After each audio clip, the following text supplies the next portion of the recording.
하나님께 감사 찬양드리는 여러분 모두에게 주님의 크신 은총이 충만하시기를 간절히 축원드립니다. 우리가 해마다 지키는 맥주 감사절은 구약 성경에 나오는 맥주절에서 유래했습니다. 하나님께서는 이스라엘 백성에게 우리를 비롯한 한 해의 첫 수확을 감사하며 절기를 지키도록 명령하셨습니다. 출애굽기 23장 16절의 말씀입니다. 맥주절을 지키라. 이는 내가 수고하여 밭에 뿌리는 것의 첫 열매를 거두이니라. 그런데 이 같은 맥주절은 유월절 후 50일째 되는 날에 지켰습니다. 그래서 신약에서는 오순절이라고 부르기도 합니다. 자, 그런데 오늘날 한국교회에서 지키는 이 맥주감사절은 구약의 맥주절을 직접 재현하기 하는 절기라기보다는 한 해의 전반기 6개월을 지켜주신 하나님의 은혜에 감사하는 절기로 발전을 했습니다. 그리고 한국은 전통적으로 보리 수확이 유월경에 이루어졌기 때문에 많은 교회가 7월 첫째 주일을 맥주 감사절로 지키며 감사 예배를 드리게 된 것이죠. 이처럼 모두다 반년이 지나도록 지켜주시고 필요한 것을 채워주신 하나님께 마음을 담아 감사 예배를 드리는 저와 여러분 모두가 되시기를 다시 한번 주님의 이름으로 간절히 축원을 드립니다. 매우 낯선 이름입니다만은 베티 텐 붐과 코리 텐 붐이라고 하는 자매가 있습니다. 그녀들은 네덜란드인으로 제2차 세계대전 당시에 나치에게 체포되어서 강제 수용소에 갇혔던 인물입니다. 그리고 동생 코리 텐 붐은 그곳에서 생존하여 전쟁 후에는 전 세계를 다니면서 용서와 하나님의 사랑을 증거한 복음 전도자가 되었습니다. 이 두 자녀의 생애를 잠시 살펴보면 그녀의 가족은 독실한 그리스도인이었습니다. 네덜란드의 도시 하를렘에서 시계 수리점을 운영하고 살았는데 이 독일 나치가 유대인들을 박해하자 자신의 집에 비밀 공간을 만들어서는 이 유대인들을 숨겨주었습니다. 그러다 1944년 밀고를 당해 그만 가족 모두가 체포되고 말았습니다. 이 고리 텐 붐과 그의 언니 베티 텐 붐은 독일의 1차 세계대전 기간 중에 아주 악명 높은 독일의 라벤스부르크라고 하는 강제 수용소로 보내지게 됩니다. 그곳의 환경은 당연히 열악했습니다. 특히 이 두 자매가 있었던 수용소의 막사는 유난히 이 벼룩이 너무나도 들끓어서 괴로웠다고 합니다. 그런데 이 언니 베티는 오히려 이 벼룩 때문에 하나님께 감사하자라고 하는 말을 했다는 것이죠. 그러나 이 동생 코리는 처음에는 이 말을 이해할 수가 없었습니다. 그러다가 전쟁이 끝난 후에 알게 된 사실은 이 간수들이 그 벼룩들 때문에 그 막사에 잘 들어오지 않았다는 것이죠. 그 덕분에 수감자들이 몰래 성경을 읽고 예배도 드리고 나름의 시간을 가질 수가 있게 되었다는 겁니다. 그러나 이 베티는 안타깝게도 그 수용소에서 그만 굶주림과 학대를 걸고 세상을 떠나게 됩니다. 세상을 떠나기 전에 언니 베티는 이 동생 코리에게 유언을 남겼습니다. 그 유언의 내용은 이러합니다. 하나님께 감사하지 못할 것은 하나도 없단다 라고 하는 그와 같은 유언입니다. 이 말은 평생도록 이 동생 코리 텐 붐의 신앙과 삶에 아주 큰 영향을 주게 됩니다. 이처럼 언니에게 영향을 받은 코리 텐 붐은 평생 어떤 일이 있어도 감사를 잃지 않으려고 노력을 했다는 것이죠. 그 결과 그녀는 언니 베티처럼 절망 속에서 감사를 발견했고 소망을 붙들었습니다. 그리고 그는 그 모든 고난을 극복하고 극적으로 살아남아서는 그 감사와 소망을 사람들에게 전하는 전도사로서의 평생을 헌신하게 됩니다. 저는 이 두 여인의 생애를 보면서 결코 놓쳐서는 안 될 너무나도 중요한 교훈 하나를 기억하고자 합니다. 그것은 처절한 고난 가운데서도 좌절하지 않은 이 두 자매가 가진 삶을 대하는 자세입니다. 우리는 보통 이 여인들의 일화를 들으면서 어떤 처지에서든지 긍정적인 자세와 감사하는 마음이 매우 중요하구나, 그렇게 쉽게 생각할 수 있습니다. 그리고 그 같은 삶의 자세가 이 믿는 자들이 가져야 할 자세라고 생각을 합니다. 그러나 말이 쉽지 그렇게 살아내기는 거의 불가능에 가깝다라고 하는 사실입니다. 그리고 그녀들이 보인 그 삶의 핵심은 단순히 맹목적인 긍정과 맹목적인 감사가 아니었다라고 하는 사실입니다. 이 두 자매 앞에 펼쳐진 현실은 너무나도 암담했습니다. 이 박해받는 유대인을 살리고자 한 그 선한 행동, 그 결과는 너무나도 가혹했습니다. 가족은 뿔뿔이 흩어져 특히 어린 나이에 수용소에서의 삶은 너무나도 혹독했기 때문에 그녀들을 절망케 했을 것입니다. 두 자매는 도저히 감사할 수 없는 상황, 누가 보더라도 절망이라고 하는 벽에 가로막혀서 한 걸음도 앞으로 나아갈 수 없는 것 같은 처지에 놓이게 되었다라고 하는 사실입니다.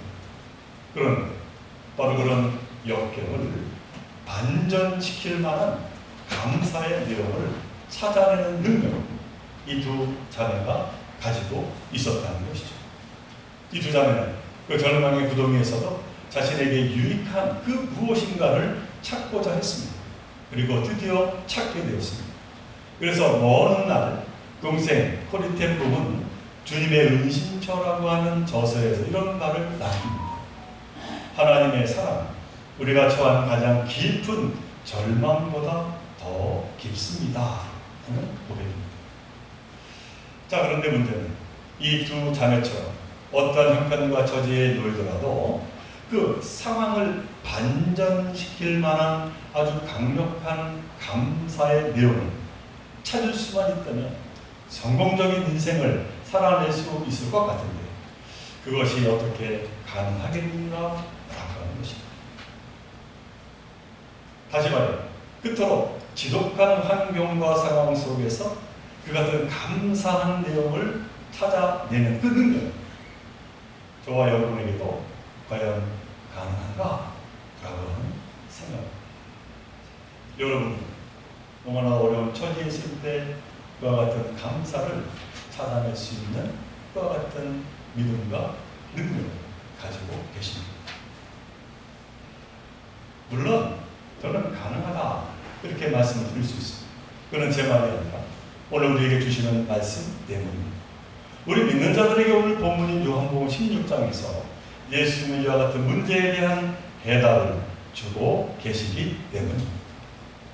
오늘 함께 읽은 요한복음 16장을 보면은 이 말씀은 어찌 보면은 제자들을 향한 예수의 유언이라고 그렇게 할 수 있는 대목의 말씀입니다. 예수님이 오늘 본문 바로 앞에 10절에서 제자들에게 이렇게 말씀을 하시기 때문입니다. 내가 아버지께로 가니 너희가 다시 나를 보지 못하며, 그러니까 이 땅에서 너희를 만날 날이 얼마 안 남았다는 것입니다. 그러면서 예수님은 그 같은 갑작스러운 이별 통보에 당황하는 제자들에게 또 이렇게 말씀을 합니다. 자신이 떠나면 성령이 곧 오신다라고 하죠. 그리고는 바로 이 성령의 역할을 이제 구체적으로 말씀하고 계십니다. 저는 오늘 본문의 제목을 감사로 인도하시는 성령 이렇게 정했습니다만, 이는 특별히 오늘 본문을 통하여 예수님이 제자들에게 하신 말씀입니다. 예수는 본문 13절 가운데 앞부분에서 먼저 이렇게 말씀을 하십니다. 그러나 진리의 성령이 오시면 그가 너희를 모든 진리 가운데 인도하시리니. 자, 이는 무슨 말씀인가요?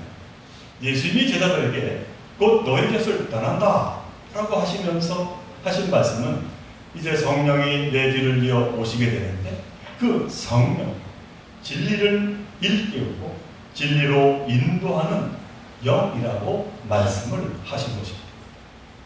그렇다면 여기서 말하는 진리란 무엇을 말합니까? 이는 변치 않는 하나님의 뜻을 가리킵니다. 그러니까 이 성령이 제자들 그리고 우리에게 오셔서 변하지 않는 하나님의 뜻을 깨닫게 하신다. 그렇게 예수님이 말씀을 하신 것이죠. 자, 그렇다면 성령이 깨닫게 하시는 하나님의 그 변하지 않는 그 뜻은 과연 무엇일까요? 이에 대하여 그 뜻이 무엇인지 알 수 있는 그 방법을 예수님이 이어서 또 말씀을 하십니다. 오늘 본문 13절 중반부의 말씀입니다. 그가 스스로 말하지 않고 오직 들은 것을 말하며, 이 말씀은 그러니까 성령은 하나님의 뜻을 전할 때 우리가 알지 못하는 어떤 새롭고 특별한 것으로 말씀하지 않는다는 것입니다. 성령은 오직 우리가 지금까지 들은 것, 또 우리가 아는 성경을 통하여 말씀을 하신다는 것이죠.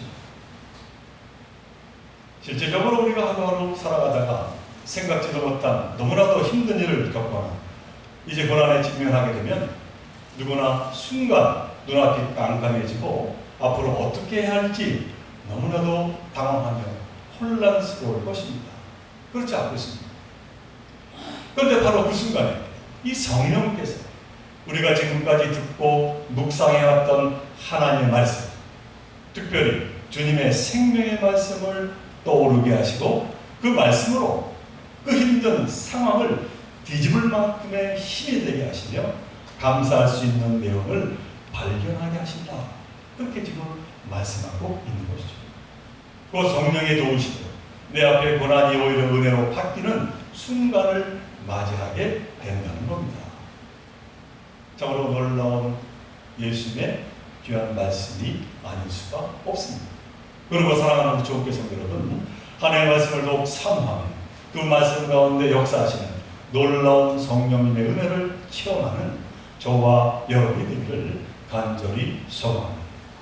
그 다음 마지막으로 예수님은 13절 마지막 부분에서 또 이렇게 말씀을 하십니다. 장래일을 너희에게 알리시리라. 그러니까 이 성령께서 우리의 장래일을 알려주신다. 그렇게 예수님이 말씀하고 있습니다. 한 예를 들어봅니다. 우리가 찜질방에 가면 숨이 막힐 정도로 뜨거운 불가마에 들어갑니다. 그런데 그것 현장을 보면 짜증내며 앉아있는 사람은 거의 없습니다. 웃으면서 대화를 나누고 심지어 소금까지 찍어 바르며 시간을 즐깁니다. 아니 왜 숨이 턱턱 막히는 불가마에서 그런 고생을 사소합니까? 그럴 수 있는 것은 잠시 후면 이 불가마에서 나간다는 것을 알고 있기 때문인 것이죠. 그리고 무엇보다도 나의 건강에 좋다.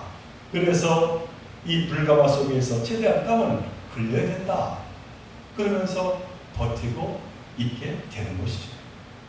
자, 그러나 만일 불가마에 들어가는 순간에 그곳에서 빠져나오지 못한다고 하면 아마 숨도 차기 전에 당장 죽을 것처럼 공포에 사로잡히게 될 것입니다. 이처럼 고통의 순간을 버티며 이를 승리로 뒤집을 수 있는 것은 바로 희망찬 장래일을 아는 것에서부터 시작이 된다는 것이죠. 그러게 예수님은 우리에게 말씀하십니다. 성령은 장래일을 너희에게 알리시리라. 자, 그런데 여기서 성령께서 우리에게 알리시는 장래일이란 과연 무엇일까요? 이는 당연히 예수님이 보여주신 부활 승리의 일이 아니겠습니까?